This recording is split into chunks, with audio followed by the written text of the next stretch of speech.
Fairfax County Department of Transportation, and I want to welcome you to this meeting to discuss the traffic calming plan for Montgomery Street. And we can start with introductions. And tonight from FCDOT, we have Brian O'Carroll and Grace Vaughn. And from the Mason District Supervisor's Office, we have Hannah Frank. Brian has a short presentation to go through, and after the presentation, we can open the meeting up to the community for any questions or comments. And if any of the community's task force members are logged on to tonight's meeting, they can introduce themselves following the presentation. Hannah, is there anything that you would like to add before we start? Nothing for me. All right, thanks. Ryan, if you're ready, you can go ahead and start the presentation. Sure, thanks, Steve. All right, good evening, everyone. Welcome to the meeting and thank you for joining us. Tonight we are going to discuss the traffic calming program for Montgomery Street. Before we get started, just want to let you know this is going to be recorded and put on our YouTube page.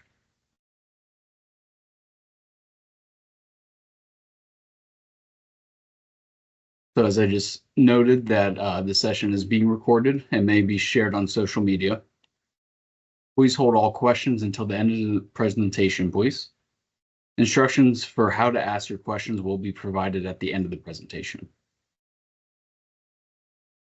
So today we are going to explain the traffic calming process, provide an opportunity for community feedback, and answer any questions anyone may have. So what is traffic calming? Traffic calming is the installation of physical devices to reduce vehicle speed. These devices can either be vertical or horizontal. Vertical devices are driven over, such as the speed hump shown in the upper left-hand corner. Horizontal devices can be driven around, such as the raised median island shown in the upper right-hand corner. Both types of devices make the roadway safer for drivers and pedestrians. Please note that through this process, we are not permitted to install stop signs. Here we have charts and images showing the effects of decreased speed. As speed decreases, visual acuity, field of vision, and depth perception increase. Also, with reduced speed, we can see a decrease in stopping distance. Here is a map displaying traffic calming projects across Fairfax County. With over 279 projects resulting in more than 665 devices countywide, every district has implemented traffic calming measures. The chances that you've driven over one is quite high. FCDOT and the District Supervisor's Office collaborate with citizens on all community-initiated projects. The program can be broken down into 5 steps. Step 1 is project initiation. Step 2 is plan development. Step 3 is community engagement. Step 4 is the ballot phase. And the final step, step 5, is project installation. All traffic calming projects are community initiated. The process begins with a request from the community to the supervisor's office. Once a request is received, FCDOT will complete a basic eligibility review.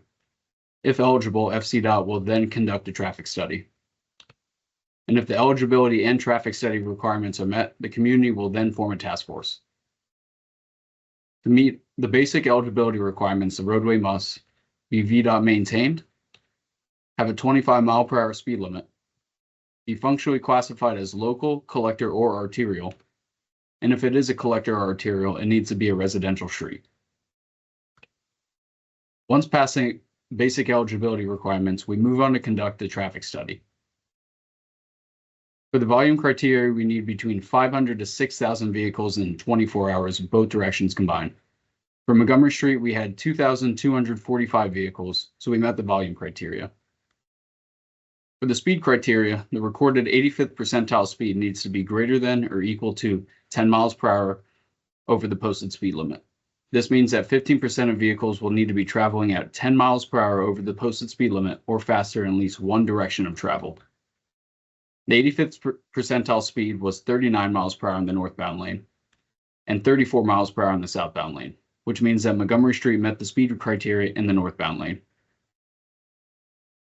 The next step is plan development. FCDOT will conduct a site visit in the field in order to develop a draft plan. Once a draft plan has been developed, FCDOT will meet with the task force to obtain feedback and amend the plan if necessary. Then once the task force is satisfied with the draft plan, property owners directly adjacent to any proposed measures must sign off on the device placement before proceeding to the next step of the project. There are device placement requirements for vertical devices. The devices must be a minimum of 300 feet between measures and from existing stop conditions, a minimum of 150 feet from intersections, a minimum of 150 feet for continuous sight distance, and it also has to fit within the existing roadway, so we must consider driveways, manholes, utilities, and the grade of the road. So based on those requirements, we created a field map that gives us an idea where we can place the device. Highlighted in green are possible locations on Montgomery Street. After reviewing the field map, we then conduct a field review to see if a device can fit on the existing roadway. Based on available options and our site visit, FCDOT can propose 2 speed humps along Montgomery Street. The listed addresses are those of the property owners who signed the adjacent property forms, APFs, because the devices are directly adjacent to their property. Here we have the speed hump schematic. The speed hump is 12 feet long and is 3 inches high at center. There will be a white chevron in each travel lane and speed hump signs with a recommended speed of 15 miles per hour on each side of the speed hump. This is a larger image of what a speed hump would look like from the side of the street, with it being 12 feet in length and 3 inches high in the center. Step 3 is the community meeting, which is where we are today. At this stage, FCDOT presents the plan to the community to gather feedback. Based on this feedback, the task force will decide whether to amend the plan or move to the next phase. If the task force decides to move forward, we will move to the ballot phase. During the ballot phase, each occupied property in the ballot area will receive 1 vote and send it directly to the district supervisor's office. The ballot period will be open for a minimum of 3 weeks, and the supervisor's office will tally the votes and notify the task force of the result. On this slide, we have an example of a ballot. The proposed devices will be listed on the ballot, and the community will be voting for the entire plan. The task force is responsible for distributing the ballot packages to everyone in the ballot area. There are 3 ways to return your ballot by the deadline. You can mail your ballot directly to the supervisor's office. You can hand deliver it directly to the supervisor's office, or you can email it directly to the supervisor's office. Please note, all ballots must be turned in directly to the district supervisor's office using one of these 3 methods. Any ballots collected by the task force will not be counted. Here's the ballot area map for Montgomery Street. There are 36 ballots, and in order for the proposed plan to move forward, we will need greater than 50% of all occupied properties to vote in favor. So we will need 19 yes votes. And if the required number of yes votes are met, we move forward to step 5, which is project installation. The traffic calming plan will be presented to the Fairfax County Board of Supervisors for endorsement, and the resolution will be sent to VDOT. Once endorsed and VDOT accepts the resolution, FCDOT will work with the Department of Public Works and Environmental Services to schedule installation. Finally, the traffic measures outlined in the plan will be installed. After tonight's meeting, the task force will need to follow these next steps. Task force notifies Fairfax County if they would like to move forward with the presented plan. An optional meeting is available to meet with FCDOT to review the balloting process. This meeting is highly recommended to ensure a smooth balloting process. The task force and the supervisor's office notify FCDOT if the ballots in the ballot area are to be distributed to the property owners or occupants. The task force completes the ballot cover letter provided by FCDOT, including task force contact information, ballot received by date, ballot close date, and any additional message the task force would like to include. The task force also sends the completed ballot cover letter to FCDOT for approval. Once approved, they will receive the verified ballot package. And for the final step, the task force will need to print and distribute the ballots to all properties in the ballot area. This concludes the presentation. Now we can move on to the questions and answers portion of the meeting tonight.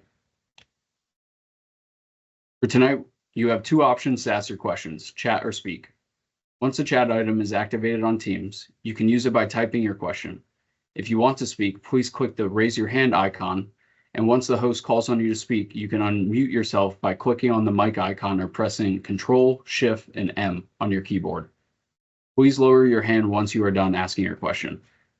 If you are on the phone, please press *5 to raise your hand. When it is your turn to speak and the host calls on you to unmute, press *6 to unmute and ask your question. Please, once you are finished, press *5 again to lower your hand. At this time, please feel free to ask any questions you may have, and we'll be happy to answer them.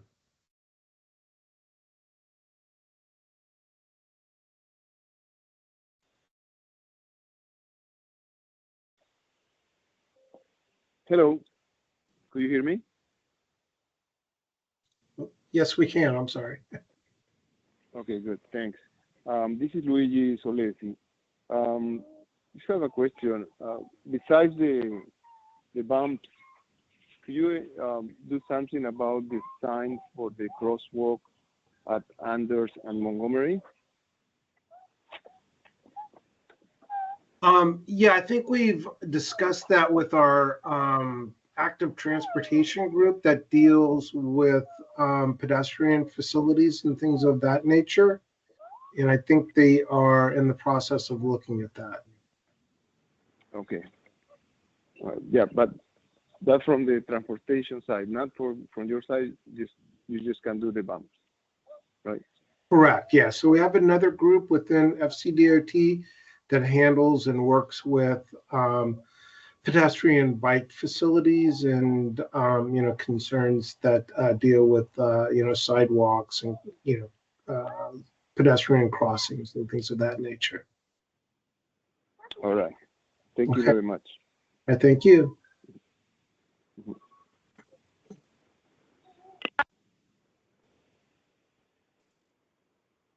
I see a hand raised from the number ending in 3108. If you want to unmute yourself and ask your question, you can go ahead. I just asked a question. How I just get muted again? Oh,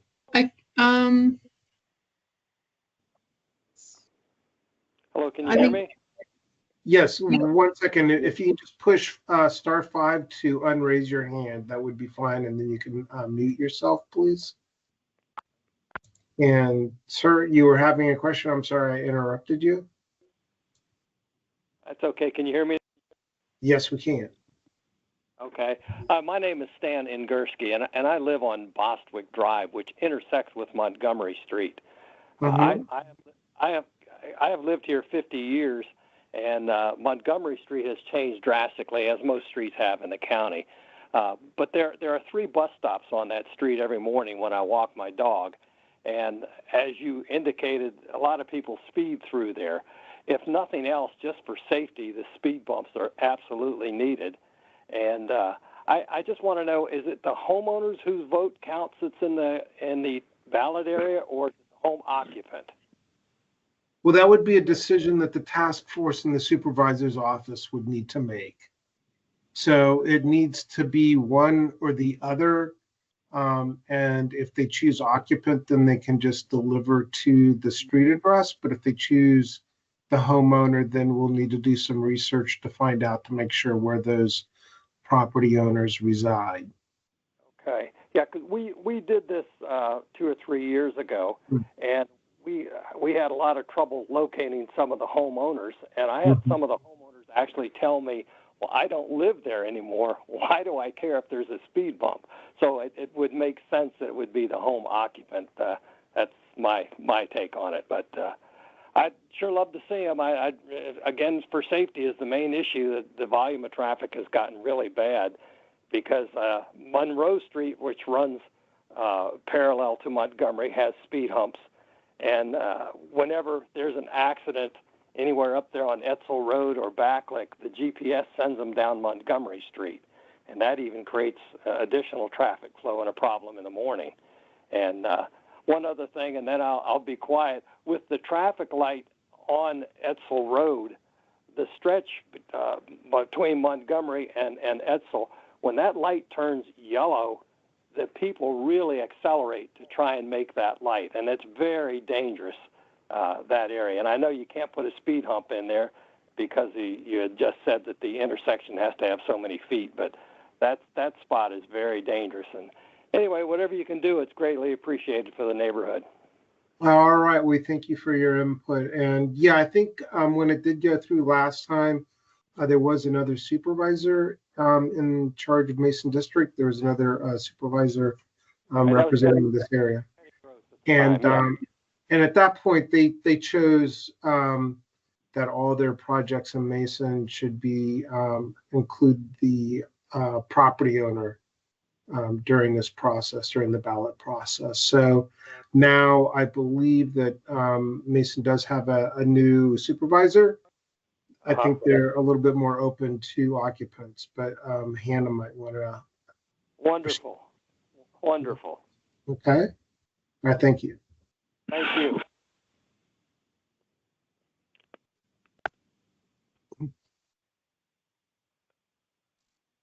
Could I ask a question now?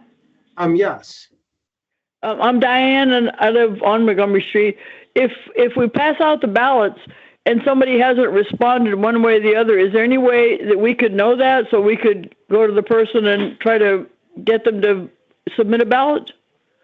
So we're not going to be able to tell you what addresses we've received ballots from, but we will be able to, you'll be able to contact the supervisor's office and they can let you know how many they received. But while we're in process of balloting, participation is something, that we prefer not to discuss at that point. I know it makes it a little bit more difficult to try to get, additional information out to get people to submit their ballots, but, it is kind of a private decision if people wish to participate or not. Is there a way you could let us know if we get to the magic number of plus 19 yeses? Pardon me. So, each supervisory office, they're the ones that are going to compile the results, and some of them do it a little bit differently. I think Hannah can let you know how many ballots she's received. I'm not sure if she's going to tally them as she gets them. Okay, so some staff members won't open them until the closing date comes up, and then they'll tally the results, but they'll know how many they received. So they can always let you know how many ballots they've received, but they're not going to be able to tell you where they're, what addresses have submitted the ballot, or, if it's yes or no. Does that help with that answer? The task force, if you're a member of the task force, we do strongly recommend that, we meet again after this meeting if you decide to go to the ballot process. And it's a really short meeting. It'll take us about a half hour. It's about 10 slides. And we'll lay out step by step, slide by slide, the ballot process in a little bit more detail. And it really does help the task forces, I think, kind of navigate this end part. Okay? Okay. All right. And so just after this meeting, I would suggest that the task force, get together, decide if they want to go through to the ballot process. And if they do, then contact Hannah. We'll set up a quick meeting. It can be during the workday. It takes about a half hour. All the task force members don't have to attend, but we'll have a slide deck to run through, and we'll send that slide deck to Hannah, and then it kind of explains in a little bit more detail the ballot process. Thank you. Okay, thank you.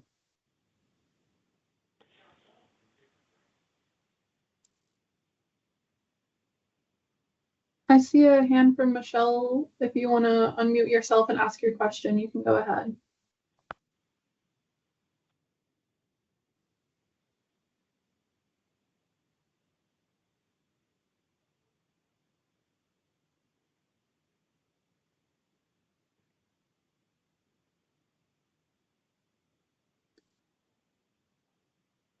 All right, Michelle, it looks like you're unmuted, but we are not hearing anything right yet.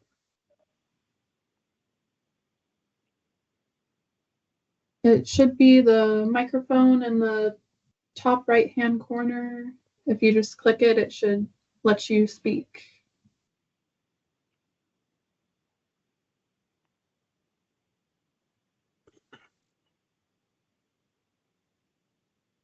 And if you're not able to, oh, Michelle is saying that it's not working. So if you want to go ahead and type your question into chat, Grace will go ahead and read it for us then. Okay. In the meantime, the number ending in 3145, if you want to ask a question, you can go ahead and unmute yourself.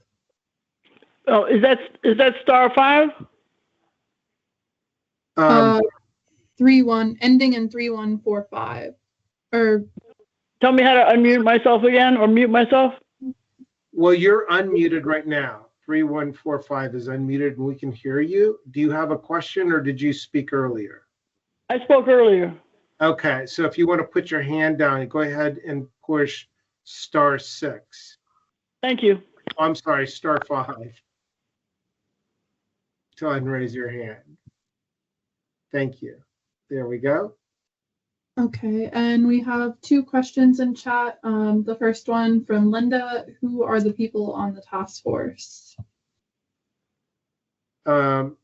If we could have the lady that was just on come back on and tell us who are the members of the task force, we would appreciate it.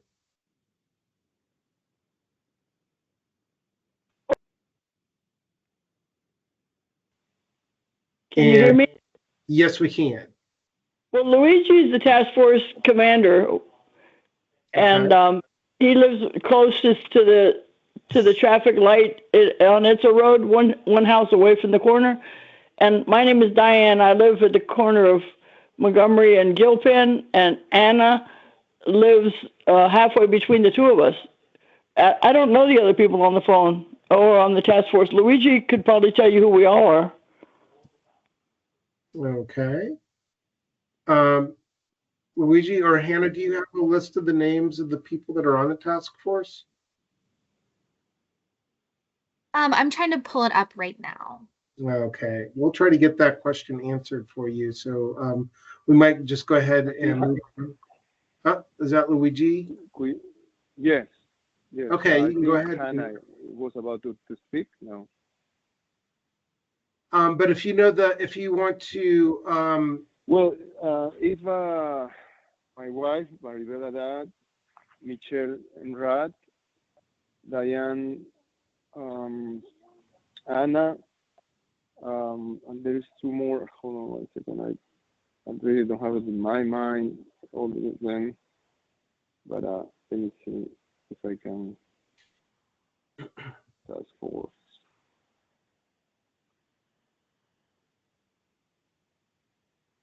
Anna Willie,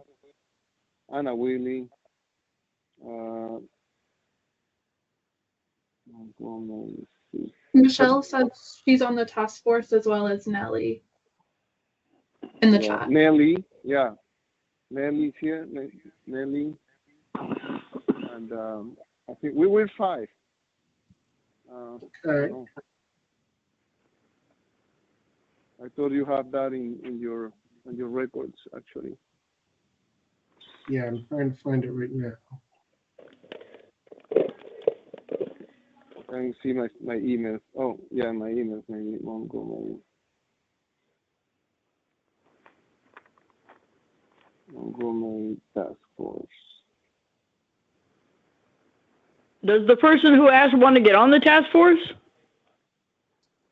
That's a good question. I don't think so. Okay. All right, I do have a list of the task force members if you want me to read them off really quickly. How's that? Yes, please. Okay, so we have Michelle Murad, Maribel Haddad, Diane, and sorry about if I'm not getting these names correctly, Diane Berger, Nellie McCord, and Anna Wiley. And then, of course, Luigi. And Yeah. I'm sorry about I'm that. going with Maribela. Maribela, that is my wife. Yeah. Okay. Mhm. All right. Linda says she was just interested in who the members were. And then just one other question from Michelle in chat. She says, can you confirm the task force chooses property owner or occupant? That would be All a our decision. property owners. You want to do property owners? Oh, no. I thought you were asking for if we were property owners. Okay. All of the task force were property owners. Okay. All right. So that is a But, decision the task force will make after the meeting, with concurrence from the supervisor's office. Okay. Okay, I'm going to unmute it myself. All right. Thank you. And thank you, Michelle.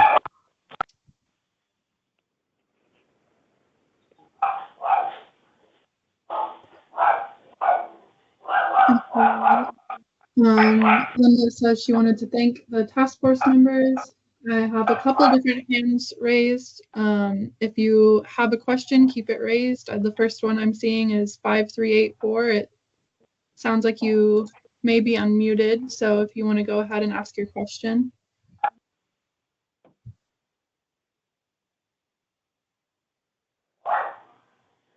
Oh, they just muted themselves. Okay. I'm guessing that's no question then. If the next person with the number ending in 5384, if you want to unmute yourself and ask your question.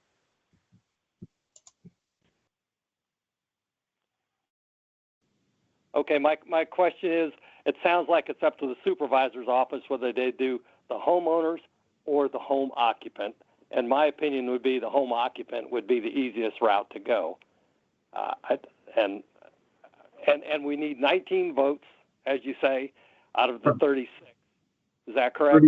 36, correct. There are 36 parcels that will participate. We need 19 yeses.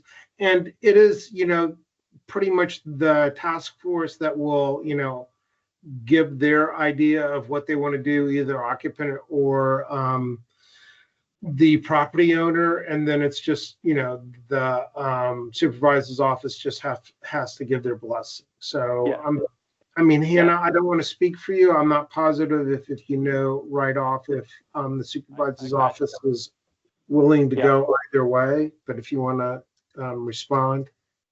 Yeah, I also would have to just double check with the supervisor, but can tell you most of the time if the residents or the task force would like it to be occupants.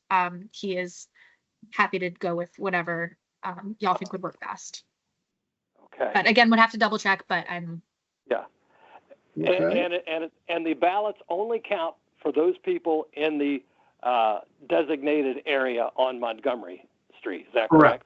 Right. Yes. Strictly Montgomery, and they're the only ones that count. Okay.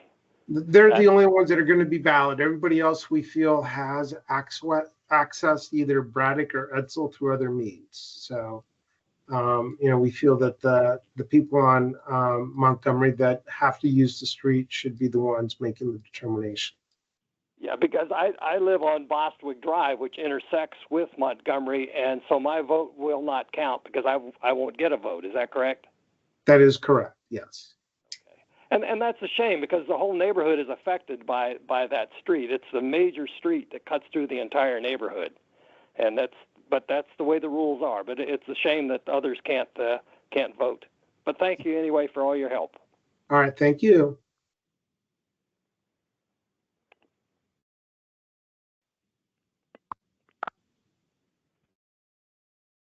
Okay.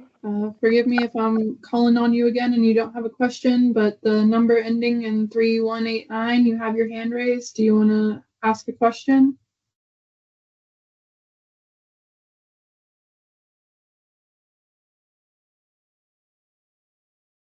I think maybe they've either not been able to put their hand down or unmute. So if we want to move on, Grace, I don't know if we've gotten anybody else. Okay, I think I'm familiar with 3145. I'm not sure if you have a question or if we're just have the hand raised still. Yeah, I mean, if 3145 does have a question, they can unmute themselves and, we see Yeah, 31. what happening is to unmute, we have to press *6, and then you said if you want to go mute, we push *5, but actually we don't get unmuted. We raise our hand when we do a *5. So that's the confusion. Oh, I'm sorry. Okay. Yep. Yeah. So we just wait for the system to unmute it, us automatically, or I don't know how. But then our hand get raised hand, Stays up. and that's the confusion. Okay. Yep. All right. Or there is a way to unmute it ourselves, or no? We just wait. So to unmute, you should be able to go to the microphone icon at the top and click on that. It should have an X across it. And then when you click on it. I'm in a phone. That's why. Oh, you're on the phone. I'm sorry. Yeah. That's why. I think it's *6 to unmute, and then *5 is to raise your hand, but it's also to unraise your hand. So that might be where the confusion is. Okay. Well, I'm done with my questions. I'll let you go, but thank you. Okay. For your help. Yeah.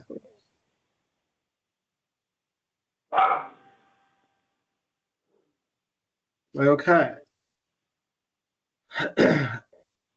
If we have any more questions, please feel free to ask or drop those questions into the chat.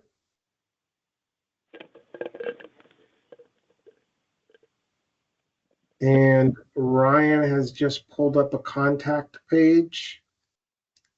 So after the meeting, if you do have further questions and you wish to ask those questions, you can email dotinfo@fairfaxcounty.gov with Montgomery Street traffic calming in the subject line, and that question will come to us, or you can call FCDOT at 703-877-5600 and ask to talk to somebody about the Montgomery Street traffic calming process.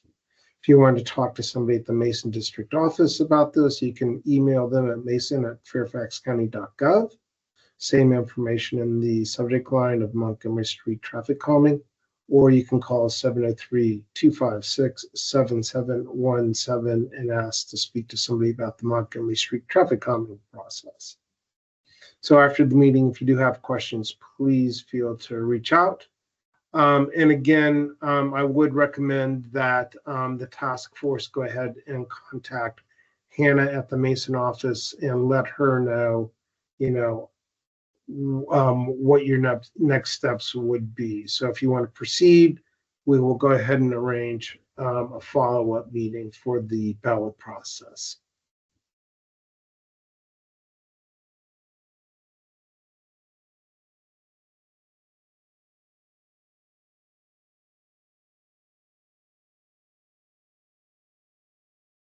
Okay, so it seems pretty quiet. We'll leave it open for just a minute or two. If anybody does have any last comments, we'll go ahead and try to answer those.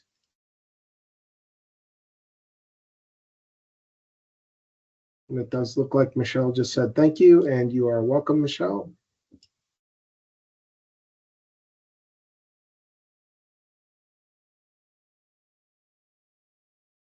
And we have one last question.